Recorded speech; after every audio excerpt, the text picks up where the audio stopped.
It's the evening of Saturday, December 8th.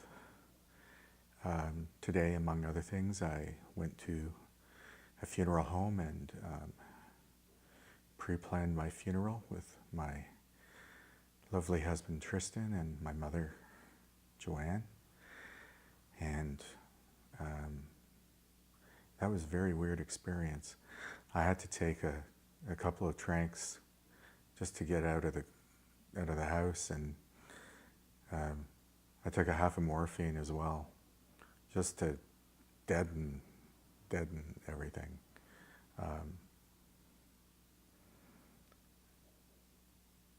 Yeah, in the end,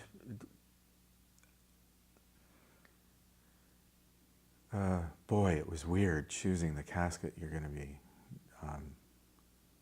laid out to rest in. It's a viewing casket only because I'm choosing cremation. And I chose an urn. And there's a few things that I'm going to revise. I'm going to have the event catered on the premises, and I'm going to have an officiator, and I'm going to have an organist. So those are three things that I hadn't planned on. Also, I chose to have a viewing of the body. Initially, I was just going to be cremated and whatnot. So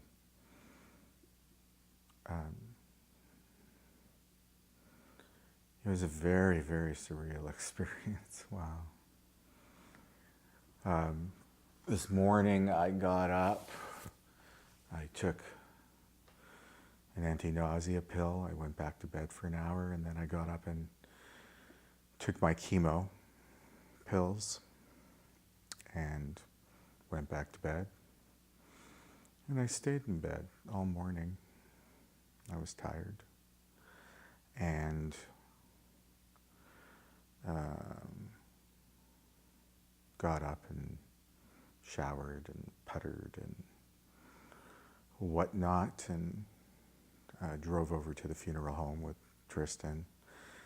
My mother met us there, and my cousin Roseanne had driven her, and she stayed out in the car and in the parking lot.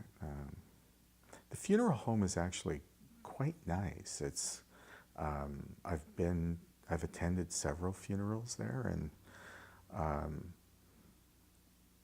I hadn't noticed the grandeur of.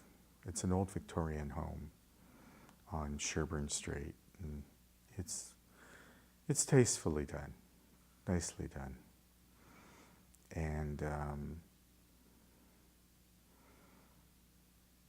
it's close, and there's lots of parking, so you won't have to worry about parking downtown.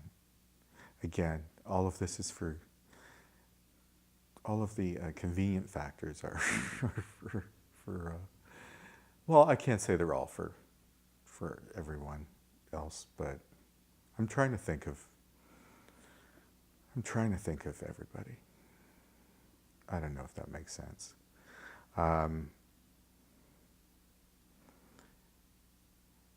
Afterwards, I was just in a state of shock, and so what does one do in a state of shock? One does retail therapy, and we went to Bay Blue Radio, and I bought a nice set of earbuds for my iPhone, and we got a set of wireless headphones for the TV in the spare room, so my mom can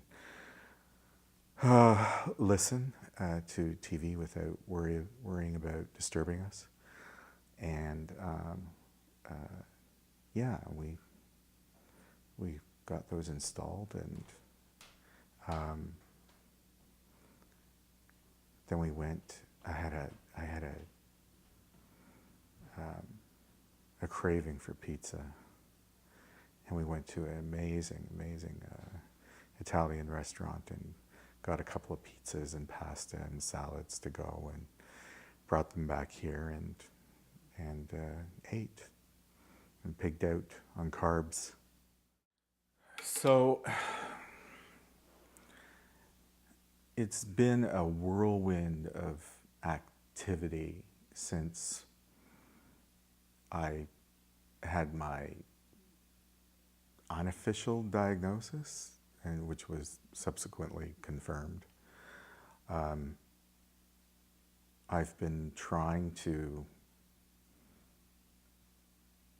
get the home in order.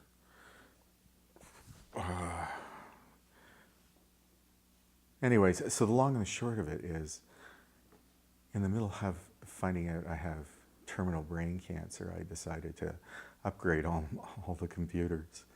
So I hired a software, a Mac consultant, and he came over and did that for me.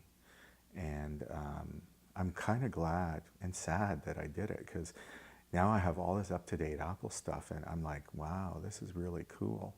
But I'm going to die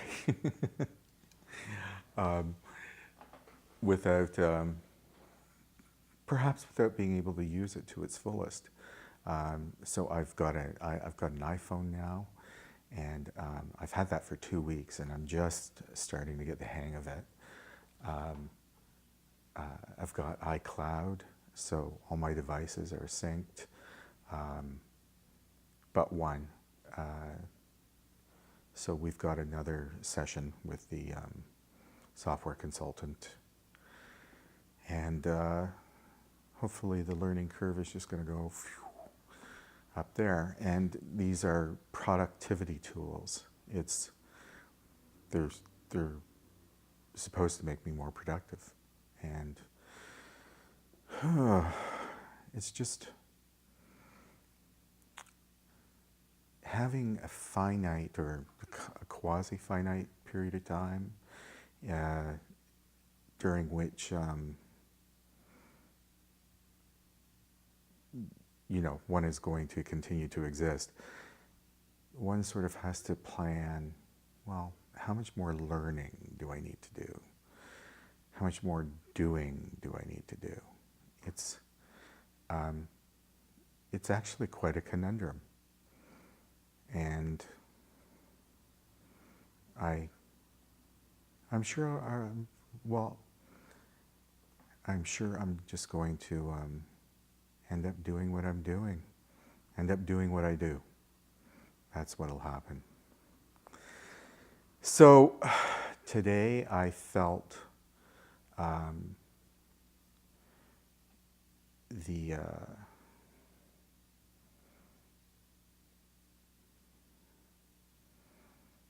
it was kind of tiring walking around. I think I mentioned we went to Bay Bloor Radio and got some earphones and earbuds, and Italian restaurant, and came back here and pigged out, and then I just started working with my iPhone and iCloud apps, and started getting ready. Getting ready for what, though? I'm not sure.